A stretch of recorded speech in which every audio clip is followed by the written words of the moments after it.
Hello, everyone. Good evening. Good evening. Here's Alice from Alice's Restaurant, who gives us huge support every year. Thank you, Alice, very much. Huge support. If you walk into her store, as Brett said, with your little packet facing out, she will give you a discount.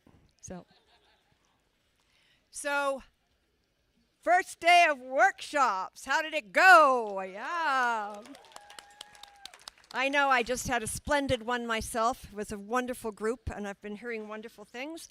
So we got through the first day, and the rest of the week is going to be clear, beautiful sailing.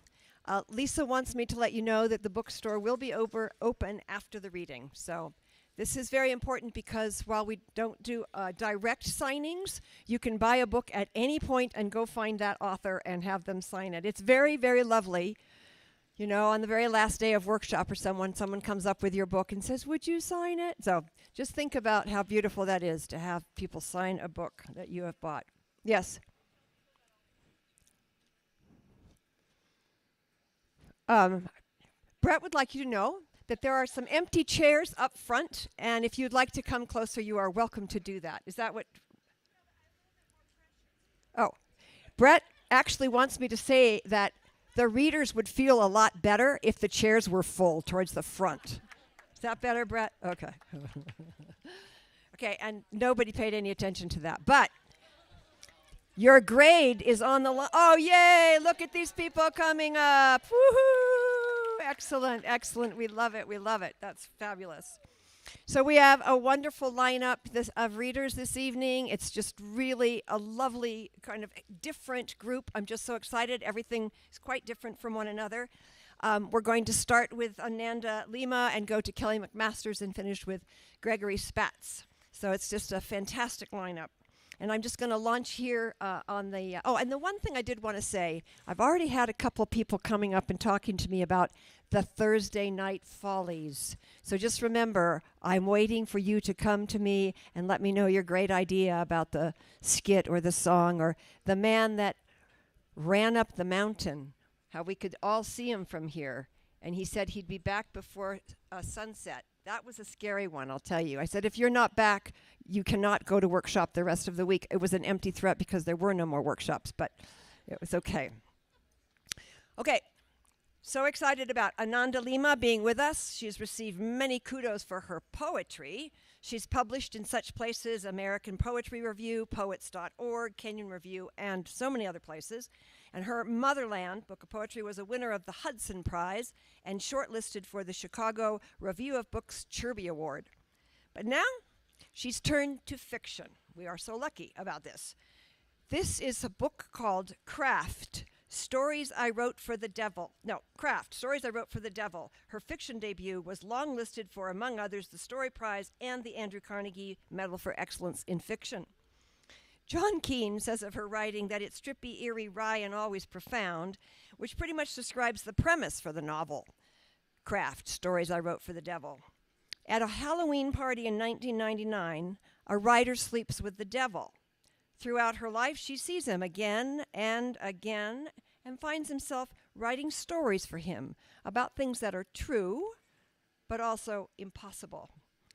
And so with humor, exquisite imagination, and a voice that's been praised as singular and wise and fresh, Lima takes her reader into surreal pockets of the United States and Brazil, and in the process speaks to modern Brazilian-American immigrant experiences of ambition and fear, longing and belonging. She reveals the importance of storytelling and the impermanence of the places we call home.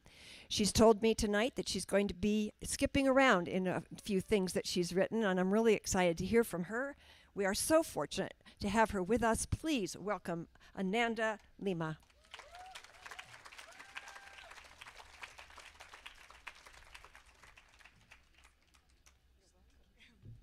Thank you so much for this lovely, lovely introduction. And, thank you all, for this beautiful space and community. It's so great to be here. I was here, speaking of poetry and fiction, I was here almost 10 years ago. We were in a poetry workshop, and I was a participant. And it's really special to be back. And I was looking, thinking about this. I was looking at my collection, and there are poems here, two or more that I wrote here, which is really cool. Yeah. So that's really awesome. So I'm going to read. So because I started in poetry, um, I feel like fiction writers, memoir writers, they have a lot of stamina because they sit here and read and read and read. And it's really nice, but I can't do that. It takes. So I thought, oh no, I'm just going to do the poet thing when I read fiction too. So I will skip around. Everything, including this hello, is time, so I'm not going to be skipping around forever. So don't be stressed out, right? And and then the good thing, right, is after your first day, it's a long day. And the good thing about poetry readings versus fiction readings is if you wander off and you come back, you're like, oh, I'll catch up on the next one. So this will happen. So I will start actually with something more recent, but I'll read from Craft 2. And this is, we're talking about villains today. This is for an anthology, and also just connecting to Jean's reading earlier, that was wonderful. This is an anthology of like Latina writers, and this is my story. So it's called Spectre. And I didn't know, but I ended up writing about AI somehow. So that's where the villains come, and the villain can be AI. But I'll just read a little bit, and then I pause, and then I'll read other stuff. Oh, I like this. Oh, that's great. And it's called Spectre, and it's after this Brazilian mythical creature that has like a alligator head. And I found out through writing this that this creature is related to this other creature that is common in Latin American countries, and Portugal and Spain, which is like a coconut head, and possibly also related to the jack-o'-lantern. I didn't know all of that. It's very cool. Okay, so Spectre. I fed it words. Words I brought home in pamphlets, packaging, paragraphs in ripped magazine pages. I poured them into its empty mouth. I whispered stories, lyrics, memories in its hollow ear. When I walked into my room and turned on the bedside lamp, there was the rubbery alligator snout peeking from the side of the wooden bookshelf. It liked to wait for me on the old leather chair in the corner, all cozy and amber lit, snuggling under the copper brown crocheted throw blanket. The alligator head seemed to be its favorite. From afar, it looked like an ordinary mask, a person in a costume. But peering into the holes in search for the eyes, the giant mouth, there was nothing there. An oblivious hollowness shaping the rubber as a human head. If I paused, unsure how to continue after I told it about my day, the paper I was working on, the news, it would nudge me, placing its hand with the enormous curving nails on my lap, like a puppy wanting to be petted. And I gave it more until it was full. Sometimes, after it was gone, I found scratches, on the leather seat cushion and arms of the chair from its kneading as it fed. Of course, at first I was terrified. I wasn't sure it was real. I thought I was losing my mind. Before I had seen it for the first time, there was the occasional glimpse in my peripheral vision of a blurry, shadowy figure reflected in the mirror that disappeared when I looked at it straight on. A lullaby played, barely detectable, under the songs in my playlist as I walked to campus. When I rewound the songs, the lullaby was always gone. And the creepiest instance up to then, a flickering of the fluorescent lights, and the lullaby again, now all mechanical sounding, barely audible in the crackling speakers in the linguistics department computer lab. I tried to avoid the computer lab after that, but I had a paper due, and I didn't own a computer. It was the early 2000s, and I was a graduate student. My stipend was just enough to live in a dingy place and to eat, as long as I attended the functions on campus that offered free pizza. I was on a fellowship and on a student visa. I couldn't mess around with my grades. Also, I wasn't sure I fully believed it then. A haunting is a little like other bad things in life: the impeding cancer diagnosis, the eviction, the cheating spouse. You may suspect it, but not bring yourself to believe it would actually happen to you. Or maybe it's more like living through a coup d'etat. The signs are there, but they are contradictory and hard to follow. It all seems so unlikely, so absurd. It not happening would seem like the rational thing to expect until you can no longer deny it. So that's the beginning of that story. Sorry. And I'll be going around like this with little bits. Sometimes people miss that part and they just come late or whatever, and they're like, what a weird story. Because it's like little bits here and there. So I will read from Craft Stories I Wrote for the Devil, and then I think, it's a good connection to the panel we had today. Continue the villainy sort of theme. And Craft is sort of connected stories with a meta layer of the writer of the stories, who's like a Brazilian lady with like curly hair, and she came to the U.S. and then she met the devil, had a little thing with him in her 20s, a different time, but she kept writing for him as she lived her life. So I'm reading now from a story within the stories here. Rapture. You probably can't tell by looking at me now, but once, back in my 20s, I slept with the devil. We met at a Halloween party in a closed down store space in Manhattan, Union Square in 1981. I was nursing my third snake bite in the corner.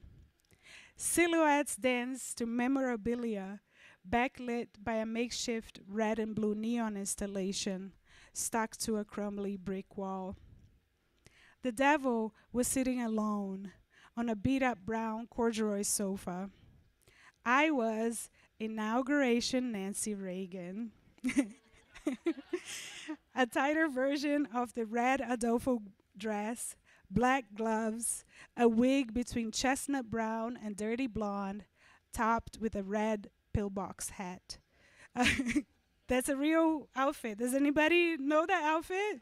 It's a real outfit. And they had a stamp made, right? Like recently, maybe in the last few years. And I bought a bunch. I went to the post office. I'm like, give me all the Nancy Reagans. They're like, okay. So back to the devil. He wore an ill-fitting suit, a faded orange wig, and some bad foundation. I walked up to him and asked what he was, yelling over the music. He said he was the future. I told him his costume sucked. He smiled and said he was often misunderstood, scanning the room as if hoping for a specific somebody else to show up. I began spinning the first thread of his story. A woman in a white dress, a cheap Halloween bride costume, would walk in, holding a veil in her hand. I imagined him watching as the woman looked for someone too, not him. As I thought this, the devil nodded, almost imperceptibly, as if privately approving of something, but continued looking at the room with a slight sadness, that want. I recognized somewhat I've been carrying inside, mirrored on his face. Okay, nice. So this continues. This is the story. And then I'll read now one paragraph because it's the first day of workshop and everything. This is from a different story where the writer writes a trickster character in the story. They're supposed to be tricking the characters, but the readers in workshop believe that character. So that's the problem the writer's having. At least it wasn't just me who saw. Oh yeah, and then this writer talked to her mom about this. Okay. At least it wasn't just me who saw through my character's lies. But later, I checked with two more of my friends.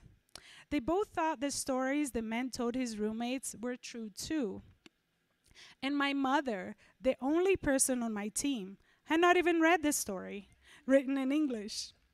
In the end, I changed it to fit the prevalent reading. And I did that by changing nothing. No edits to the words printed on the hibiscus tea stained manuscript. The change happened only in my mind. So I decided that yes, now all the stories the guide told were true, including the ghost one, in fiction I'd initially thought was a little far-fetched, but still realistic. And that was the end of the question, at least for now. Thank you so much, everybody. Awesome. Thank you.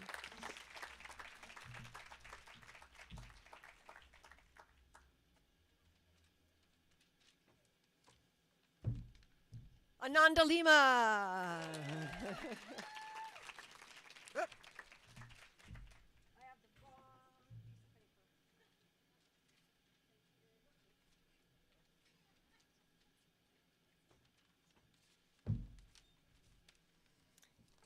Many of you will remember last night when Jason came up with his glass of water, and so we have this, thanks to Graham, this nice piece here for your water, if you like, Kelly.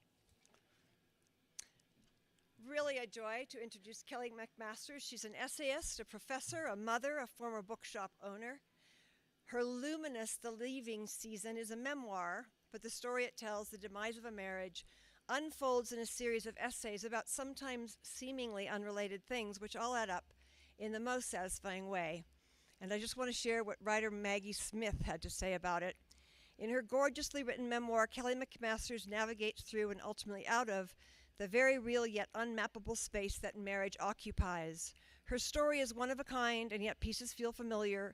The gradual estrangement, the power imbalances, the anguish around the decision to stay or go, and the surprising discovery that, as a single mother, the load felt lighter, the house brighter. This book, written by a complete stranger, made me feel a sense of community. What a profound gift. Pretty lovely. Lucky you. Kelly's essays, reviews, and articles, she is really prolific, have appeared in such places as The Atlantic, The New York Times, The Paris Review Daily, The American Scholar, wonderful places in The American Scholar, Literary Hub, and The Rumpus, and many other publications. Check out her really appealing website. McMasters has spoken about creative nonfiction at TEDx, authors at Google, among others, and is currently an associate professor of English and director, she's professor of English and director of publishing studies at Hofstra University in New York. A few years ago, Kelly and I were briefly professors at Franklin and Marshall College together. And last year, when Sam Friedman suggested she might be a great addition to our memoir nonfiction program, I had one of those like, oh my God. Most of you are too old to remember that I could have had a V8 ads, but it was something like that. We're so glad to have her with us. Please welcome Kelly McMasters.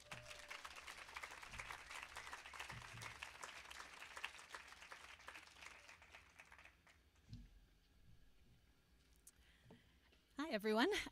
So as Sam said, this is my first time here, and I am just so wowed by this beautiful community. At dinner, we were trying to think about how to describe this it's not quite a workshop, it's not quite a conference, it's really just a community, and I'm just really grateful to be a part of it. So thank you, Sam, for telling them that I should be here too.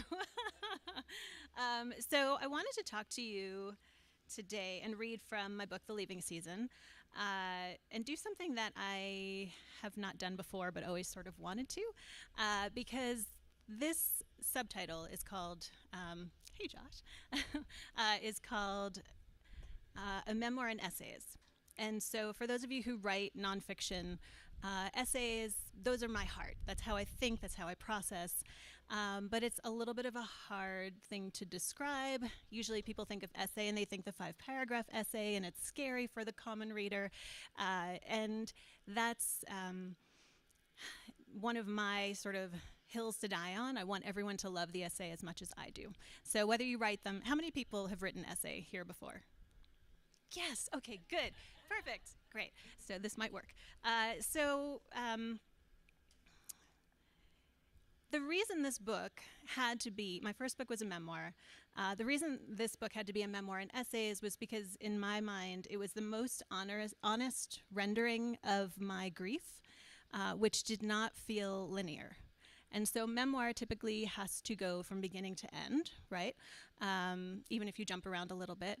The memoir and essay is a little more forgiving in that way, where you can be circular, you can flip things around, you can have a braid, you can alternate, you can have a prose poem, you can do whatever you want in an essay. It's incredibly elastic. So it's a really exciting form to me, and I was very relieved when my editor was on board. Within these longer essays, some of them are 2 pages, some of them are 32 pages. I had something, we were talking earlier in Sam Friedman's class about being a copycat, if you copy the right cat. And one of my favorite books is called Dakota by Kathleen Norris. And she does this gorgeous thing. It's a book of essays, not a memoir in essays, but a book of essays. And she has something called Weather Reports. Has anybody read this book? A few people. Okay, great.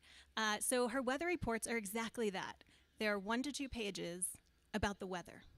And of course, they're not actually about the weather, but she uses the weather to tell the story.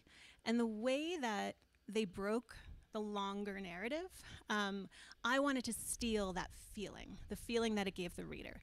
So what I wanted to do was read you my version of weather reports. There are 3 of them in here.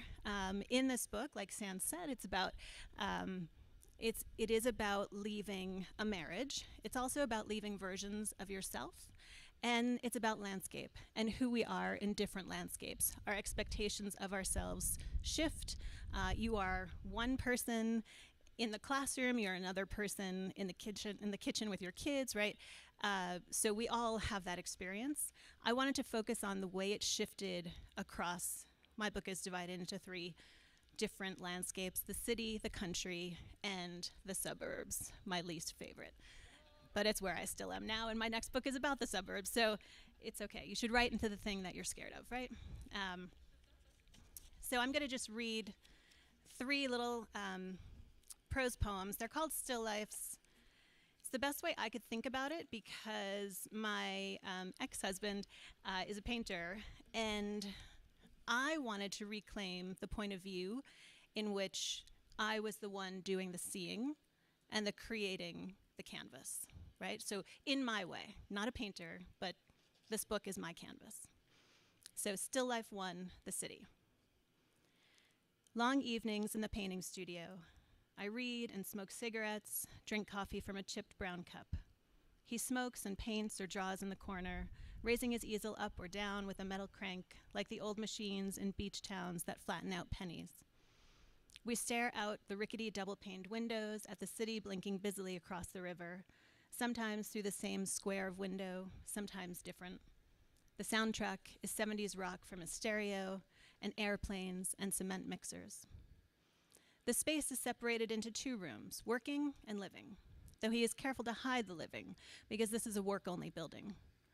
The landlord is an abstract expressionist painter who was an art heavy in the 80s, known for his encaustic paintings for which he heated vats of beeswax and pigment and solvents to create a waxy sculptural look on the canvas. The process released toxic fumes and left him with a permanent nerve damage in his feet and right hand, and now he shuffles through the building like an old man in slippers. When R is low on cash, the landlord takes paintings as payment. R likes to collect things. An old industrial post office mailbag from the rocky edge of the East River a block over, the coffee cup left behind by an old roommate, a red garbage can from the corner in his building where people leave things they no longer want. He brought a stray dog home once, sweet but full of fleas. He sent the poor thing back out into the streets after the dog chewed a bunch of paint tubes all to hell. From the windows we watch, the red-capped white layer cake of the Circle Line lazing up by on the river, lightning storms, the mystery murmurations of birds swooping across the blue Brooklyn sky, tumbling together like snowflakes in an avalanche, roof parties, 4th of July fireworks with our feet on the windowsill, Chinese food containers in our laps, the sad girl in the building across from us, the towers falling down like people buckling at the knees, first one and then the other, until there's nothing but dust. One time from the window perch, we watched the concrete factory across the street explode into emergency lights and sirens. A worker had crawled into the hollow of a cement truck with a pressure washer to clean the interior, and somehow the hydraulic motor kicked on while he was inside, the drum turning and turning and turning. An hour went by, and then another, as the paramedics tried to extract him from the drum. Meanwhile, the sky was turning colors, and the birds were coming out. The murmurations collapsed into one another in a dramatic ballet against the canvas of stark white contrails and pink clouds, a loose, orchestrated dance above the human body entombed in sand and gravel below. So each still life is built around a frame, like a canvas. So hopefully it was clear that that frame was that window that we often sat in front of and stared out of. So the next one is the still life 2, the country. We were just dating in that first scene, but then we stupidly got married. And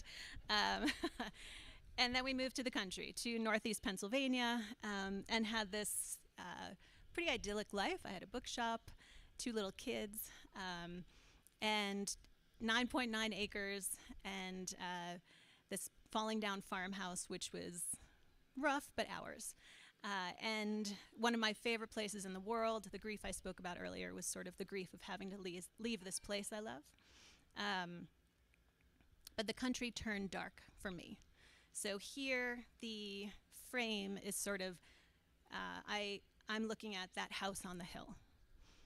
And if anybody's been in the middle of 10 acres, or imagine sort of being here if you were by yourself, right?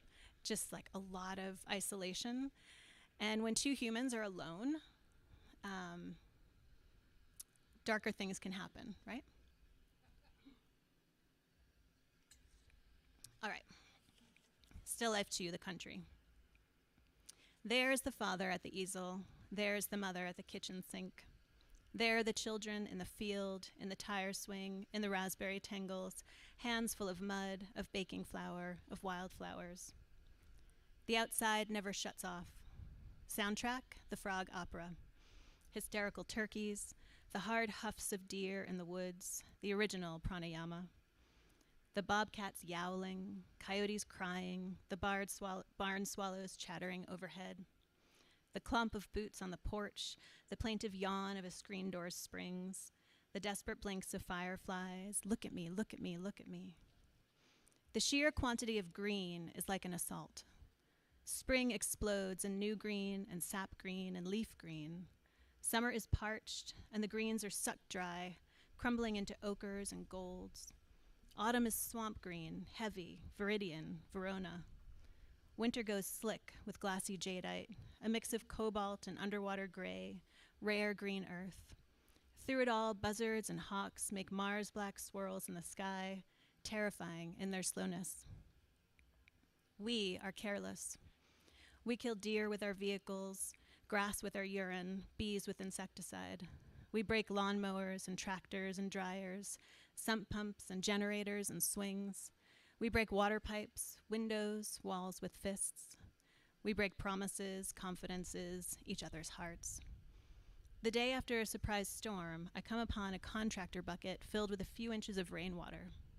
There's a bird floating perfectly at the top, flat with a wing extended, chromatic black like a Kerry James Marshall painting. No eyes, no feature, just silhouette. When I look into the water, I'm startled. For a moment, the bucket is a wishing well. The dead bird, my reflection, my prophecy. The hills are filled mostly with men, but there are a few women. Redheaded Peg hails from Jersey, tends her donkeys and horses with her day-glow rhinestone nails on the property next to ours. She calls her ex-husband my asshole. When she spurns the affections of a neighbor who tries wooing her with a litter of blocky-headed English labs and country rides and a fumy 4x4 gator, he sets up an AR-15 on his front porch and squeezes off shots in her direction, staccato valentines. The rat-tat-tat becomes part of our soundtrack. When the shots puncture the night, waking us in our bed, we jolt and then relax. John's just shooting at Peg again, one or the other would say, before rolling over and turning back to sleep. The slow dance of tall trees and the wind, the black lace of leaves against a moon-bright night sky, the pulsating yes, yes, yes, no, no, no of the nighttime katydid mating call, wings rubbing, the cold slap of the first raindrops of a summer storm, the sky airless and gray, like a weathered padlock. This is love in the country. Thank you.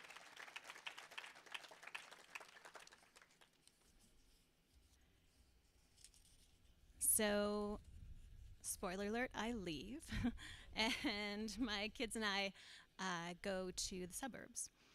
And, well, first we go to Lancaster, and I meet Sans. Yes, and there is one essay about Lancaster in here. But I wanted to just end with still life number 3, the suburbs. So if I did my job, you will basically know the whole story by just these 3 pieces strung together, right? But there's actually about 40 or 50 pages in between each one. So this is Still Life, the Suburbs. And the frame for this, it's probably, you can probably guess, is my car. Because if you're in the suburbs, you need a car. Interior of a silver Volvo wagon, backdoor pockets stuffed with candy ring wrappers, pencils, and rocks. I'm looking in the rearview mirror or over my right shoulder into the back seat, my left hand on the wheel, right hand on the seat back next to me. 2 small boys, both with eyes the exact color of my own, stare back at me, pleading or complaining or demanding or questioning or laughing or crying or sulking or fighting or trying to hide. The car smells vaguely Cheerio-like. No matter the music, the soundtrack is chatter and rhythmic kicking of a seat back. There's almost never a front passenger. On the rare occasion we need to ferry a guest, I must first clear out the pile of student papers and Amish country ticket stubs and grocery receipts and emergency snacks and half-empty cans of spray sunscreen. For a period, the seat was nicknamed Mom's Mobile Library because of the person-high pile of books that lived there. On the drive to their elementary school each morning, we'd get halfway down our block before the car beeped urgently, warning us that the front passenger was not buckled in, until one day it occurred to me that I could simply plug in the seatbelt around the books and no more beeping. I am in the driver's seat, but I don't always know where we are going. I am in the driver's seat, but it is my father's car on paper until the monthly payments I send to my parents' mailbox in envelopes my mother has pre-addressed and pre-stamped add up to say otherwise. I am in the driver's seat, but the way back is full of things that are not mine, including a broken umbrella, a roll of flattened paper towels, extra sweatshirts, hats and gloves, a car blanket, a half-filled-out book of Mad Libs, a picnic blanket, a frisbee, footballs, and, on Tuesdays and Thursdays, 2 violas. We love the car and depend on it hard, even though it keeps trying to teach us that we shouldn't. The skylight motor stops working, skylight half open. The dashboard likes to flash threatening alerts that I know not to be true, like lift open or washer fluid low. We get flat tires everywhere, it seems. On a deserted country road in Pennsylvania, where the tow truck operator tells me he only has room for 1 child in the cab, not both. On a street corner in Brooklyn, where the tow truck guy knows a guy. In the town of Lancaster, where we once lived, where I wait for the tow truck while my friend Rachel rescues the children, ferrying them down the road in her maroon sedan, their faces unrecognizable against the glare of the sun as they turn to wave from the back seat. The boys know not to panic, know where to find the AAA card, know what it feels like to be rescued, to need rescuing. The creases of the back of the seats in back are at once gummy and sandy. I fish out mini golf pencils, half-melted M&Ms with the M's rubbed off, pennies, army men missing limbs, and disintegrating cheese puffs from the space beneath the seatbelt clips, imagining myself brave like Flash Gordon in that movie where Tim Dalton forces Flash to stick his hand inside the beast tree. Feeling industrious while waiting in the elementary school car line one afternoon, I try to get bits of granola bar from the 12-volt cigarette lighter in the center console whose cover is long gone. I unfold a paperclip and begin to tweeze out, you know it's coming, the sticky clumps of oats until I give myself a shock, like in a game of Operation.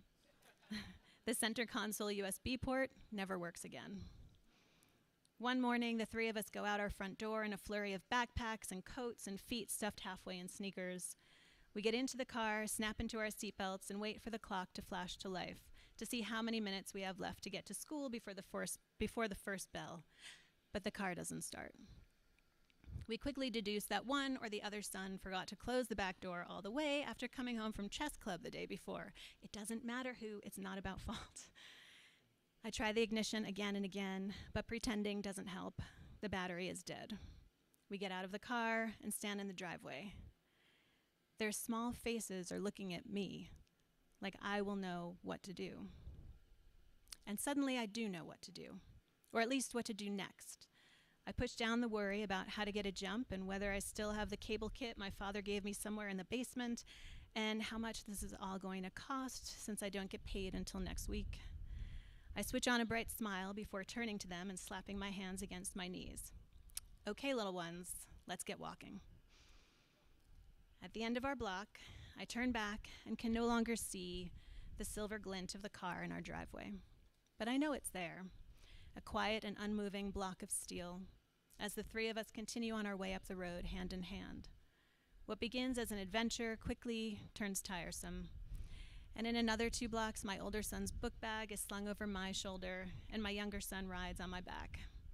We have a long way to go, most of it uphill. We certainly won't make it by first bell, but we'll make it. Thank you.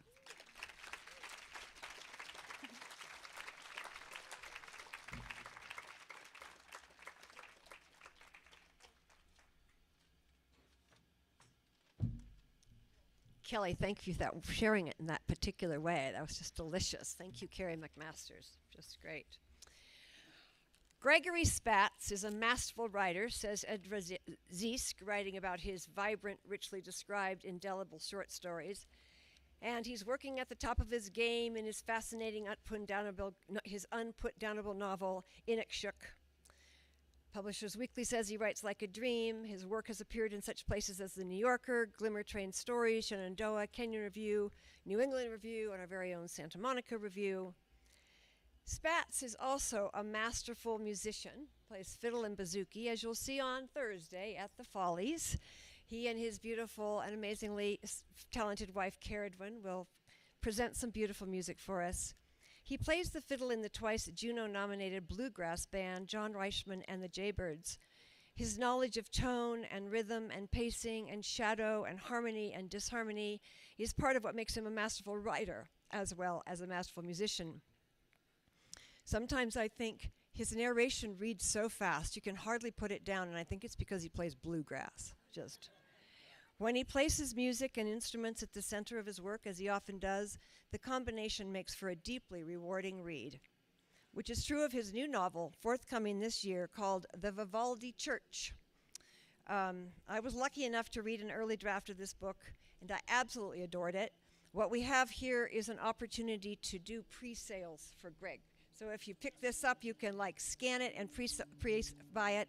And I just want to say that of it, Karen Joy Fowler says, Spatz has done the impossible. He has written a novel about music that celebrates its intricate powers, that sings on the page. And Amy Tan writes, it's moving, vivid, insightful, and full of surprises. Bravo. It's a beautiful book. He also has coming out this year, because I don't know how he manages to play music in a band that tours and also write so much, but he also has another collection of his short fiction called Break for Miracles. You can actually get a bookmark and pre-order that too if you want. All of this is coming out in 2026. Spatz teaches in and directs the program for creative writing at Eastern Washington University, where he is a deeply beloved professor. He's beloved here in the community as well. Please welcome Gregory Spatz.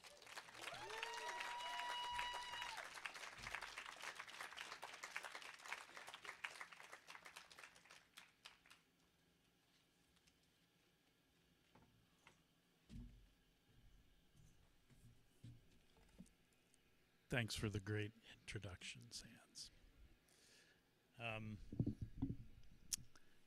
Get this positioned right. Can you hear that okay? All right. A little bit higher? Okay. My pages are going to fly all over. How's that?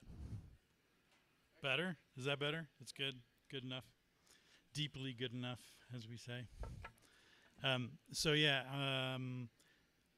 First of all, huge thanks to Brett and Sands and Lisa and Louie and everyone. It's just amazing to be able to come back here so many years in a row. It's like, it's the best.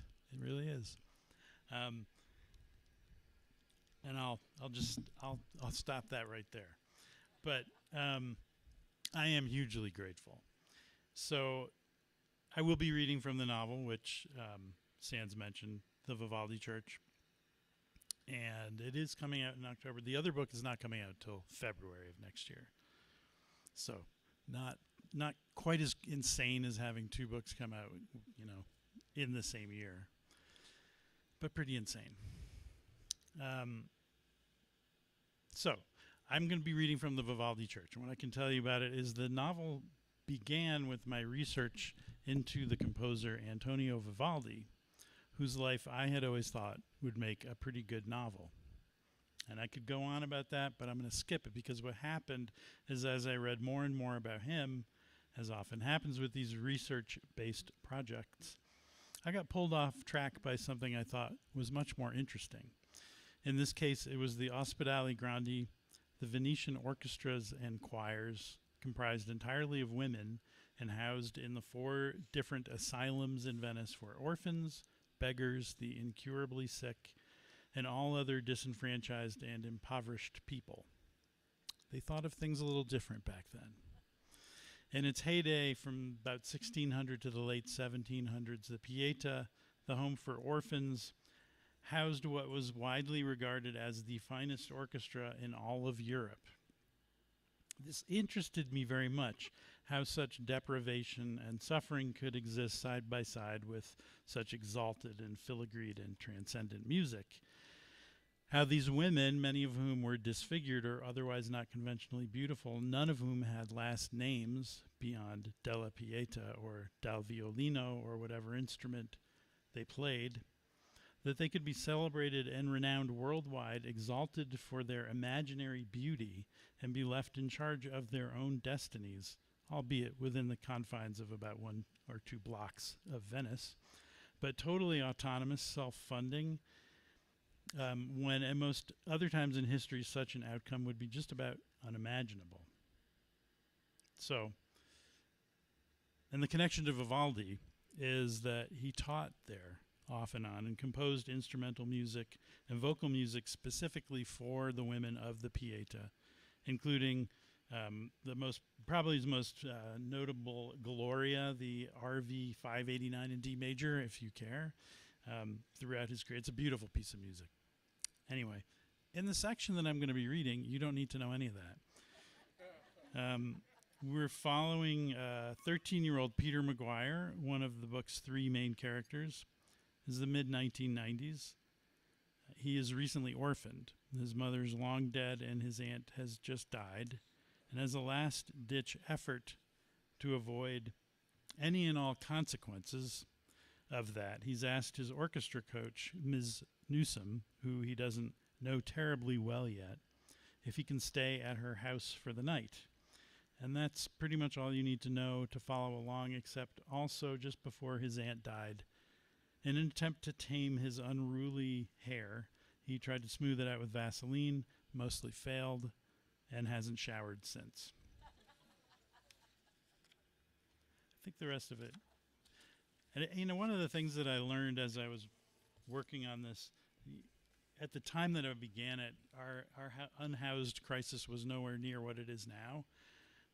It was bad, but it wasn't what it is now. And it was really eye-popping to see how things could be handled differently, and different outcomes too. But anyway, that's a different subject. Okay, so here we go. He smelled like death.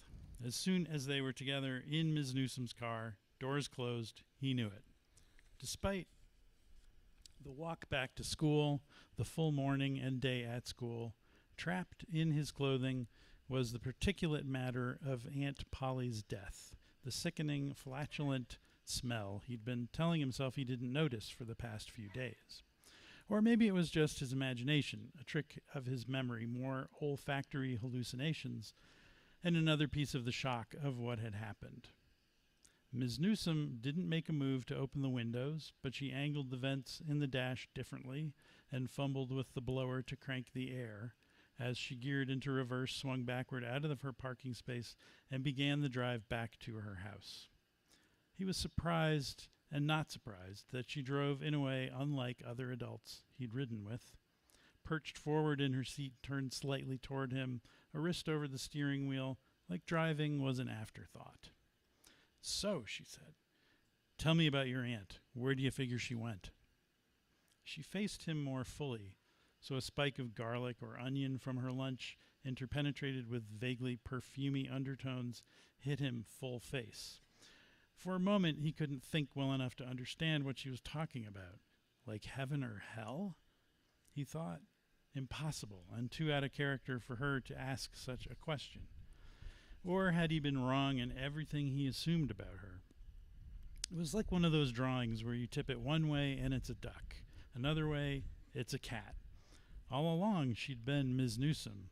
Now she was this other person, possibly deranged.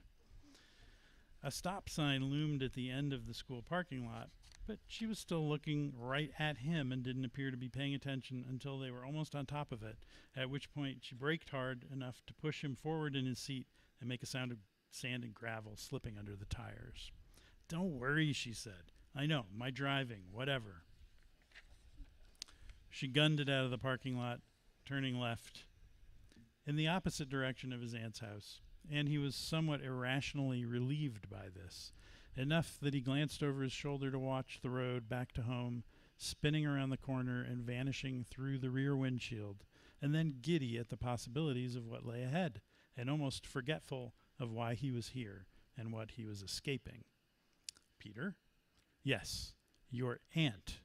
She made a circular, winding gesture with her hand like she did sometimes at orchestra practice, indicating that people should pick up the pace or get in gear or something. "She's a very good and generous person," he said, "always was." He decided to let the words tumble for a minute until he could figure out what she was after. "She worked like in insurance. I forget which company, maybe State Farm. I don't know. No, it was Liberty Mutual, I think. State Farm was before." Polly had changed offices a few times, most recently about 2 years ago, and though she'd had a lot to say about it at the time, none of the details stuck with Peter. He remembered her peeling and coring apples at the kitchen table one day and announcing something about her new job, and then asking him to carry out the bowl of cores and peels to the compost.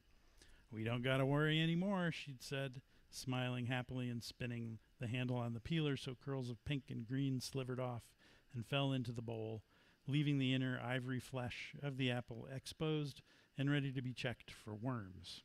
When was that? Last year? Longer ago than that? "She was in insurance as long as I've known her or been here," he said, "which is pretty much my whole life. Maybe she worked somewhere else before. She's super allergic to cats, too. So she had this, collection of little china cats in the dining room. I guess because she felt bad for me, because I was always asking for a cat when I was younger." "You'll be glad to meet my Roxanne, then." "Who?" "My cat." He worked a bit of cuticle from the corner of his left forefinger and bit it away, worked it some more. He nodded. This was another departure of some significance. His aunt would have put a stop to things immediately if she were here. A cat, she would have said, just no. "Cool," he said. So what else? Tell me more. In his experience, when it came to the dead, people didn't ask so many questions. Maybe once they knew you a little better, not to be callous or intrusive, he supposed, or not to invite too close an association with death, they tended to leave you alone and say bland, dumb things like, sorry for your loss, or must be tough, condolences. That had been the case at his grandmother's funeral, his great aunt's. Now he understood why, and why he preferred it that way, and he wondered if he shouldn't say something to Ms. Newsom to make her back off. He looked at her face and profile and tried to make it line back up with everything he'd always thought he'd known about her. The steep angle of her forehead and the way she seemed always to be smiling so hard, beaming even when things she said left you realizing she was mostly not that happy. I don't know, he began, but where do you figure she went? No, she had misunderstood, plain and simple. He'd given her the wrong idea. Gone. It was that word, gone. He'd said Aunt Polly was gone, and she'd misunderstood because of the other word he used for his mother, which was dead. And he'd done that because there was some difference in his mind between the two things. His aunt, who he'd lived with most of his life and whose body he had sat beside for so many days without allowing himself to understand that she was dead, and his mother, who he barely remembered and whose dead body he'd never seen. And now he had a choice. Tell her the truth or let her go on believing that Polly was off on a lark somewhere, split town with a Harley-riding boyfriend from her past. At this, he smiled involuntarily because there had been a guy like that once, braids and a little black leather ball cap with a short bill. But the last time he came around, Polly had chased him from the door and all the way to the end of the driveway, wielding a cast-iron skillet and making a sound like a wildcat. There was a bend in the road coming up that he was somewhat worried about, but also interested to see how she might handle because she drove so unlike other people, like she just didn't care or anticipate anything. She was not slowing down. How fast might someone actually go around that corner, he wondered. Ms. Newsom cast sideways glances at him like she wasn't quite sure how he'd gotten there. Still, he didn't know what to say. Then they were flying around the curve he'd been worried about, and the velocity was making the steering wheel vibrate in her hands and pushing him lightly against the passenger side door. Ahead was a Shaw's delivery truck going very slowly, forcing her to pump the brakes and then lean on them hard enough that he wanted to brace a hand against the dashboard, but he didn't. He held lightly with one hand to his seatbelt shoulder strap. Next, they were passing the truck, which involved downshifting for more torque, and then revving the engine until the needle beside the speedometer was well into the red, then shifting again and moving back into her lane. She laughed. "Don't worry," she said. "Seriously, I've never had an accident in my life." She rapped her knuckles on her head. "Knock on wood." "I'm not worried," he said. Aside from this miscommunication thing, he was relaxed for the first time in a while. "I kind of like how you drive," he said. "It's not crazy at all." "Ah," she said. She faced him fully again, pointing a finger. "No one said crazy, did they?" "Did you hear anyone say crazy? So now we know how you really feel." "No," he said, "not really." "Okay, how do you really feel, Peter McGuire?" "Well," he said, I wonder if I've maybe accidentally kind of given you the wrong idea." "How's that, Peter McGuire? How have you maybe accidentally kind of given me the wrong idea?" "About my aunt." Ahead was the turnout for a shopping strip. She signaled, braked hard, downshifted, lurchingly turned into the lot, catching a rear tire over the curb, and stopped in a parking space outside Rite Aid. "I almost forgot. I need to grab a couple items here and next door." She left the car running, flicked the windshield wipers on and off for no reason he understood. "Speak," she said. "If you're running away from home or whatever, I have certain responsibilities. I have to know. I'm on your side. You should know that. You're my student. That's always priority number one in my book, and I will advocate for you in every way possible, come hell or high water. But I can't help you if I don't know whatever's going on." She keyed off the ignition, set the parking brake. "My Aunt Polly," he said, "I think I said she's gone. But what I meant by that is that she's gone, forever gone. Like she's dead, like my mom. She didn't just go somewhere." Saying it, he was surprised at the volume of breath behind the words, the way the breath caught and turned inward. He pressed the heels of his hands into his eyes to keep from crying, but it wasn't possible. "Oh, holy hell," Ms. Newsom said. "I am so sorry. I am so sorry."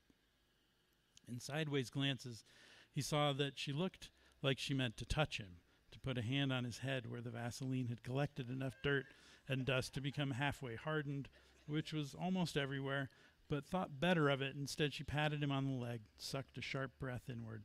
"Oh, Jesus, I'm so sorry. Tell me, when did this happen? How did she die?" He shrugged. This was the part he was less sure how to share or speak about.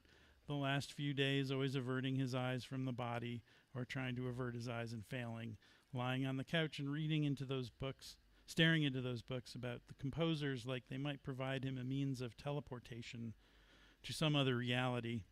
Finally covering her with the blanket from the end of her bed, the one she'd always loved because it belonged to her mother, and before that her grandmother. They don't make them that way anymore. Wondering still, as he had all week, what he was supposed to do, and wishing he might just do nothing whatsoever. He has no living relatives and doesn't know who his father is. "A couple of days ago," he said finally, "I came home and she was just gone, like I said. I haven't told anyone because I guess I didn't know what to say."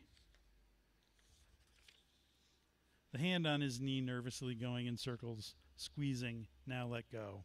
All of her signature bird-like intensity had dissolved or given way, lost its containment of focus and purpose, so she seemed more distraught than energetic. "It's okay, kid," she said. She nodded to agree with herself. "It's okay. We'll figure this out. But Jesus Christ, are you in a mess? I'm glad. No, I'm actually really glad that you came to me with this, okay? This is good. You've asked for help. You know when to ask for help." No, he thought, wrong. I should have asked for help days ago. She looked hard at him, and he looked back until his eyes watered from the pressure of remaining engaged. Her eyes were very blue with black flecks through the irises, the eyelashes short and pale brown, not caked with makeup like his aunt's. It was important, he knew, to live up to whatever remaining faith Ms. Newsom might have in him, whatever hope she had for him. Behind her, a large woman in pink leggings and an open white jacket was striding to her car, balancing a box of something in one hand, looking curiously and with a kind of obtrusive authority at the two of them in Ms. Newsom's car, swinging open the door of her sedan and getting in, still looking at them. "First thing, we have to tell the police," Ms. Newsom said. "They already know. I mean, I assume they do. The ambulance was there and some other people when I got home today, just before I found you. Which is why, that's why I didn't go inside. I figured whoever needed to know. But they don't know where you are, Peter. They're probably looking for you right now. They must be." He nodded. Her eyes twitched. From his left eye to his right eye, to the weirdness of his hair, and back again to his eyes. Now it looked like she might cry. "But," she began, "you can't." She squeezed her eyes shut and made a groaning noise. "Oh my God, I get it," she said. "You don't want them to find out. You don't want them to find you because then you become like a ward of the state or whatever. Is that it? And there go all your options?" Again, he nodded, shrugged, probably. But she couldn't finish this thought. Peter, that's not reasonable. I am not harboring a fugitive and a minor." He stared at his hands and twisted them together in his lap, resisted the urge to tear at more of the jagged cuticle ends as a distraction, bit at one finger all the same and wiped it against his pants leg. "I wasn't asking you to," he said. "It was just tonight." He reached for the door handle. "But I can go somewhere else." No, you will do no such thing." She started the engine again, released the emergency brake with a thud, leaned an arm across the back of his seat to see, and went careening out of the parking lot back onto the main road. That's it. Thank you.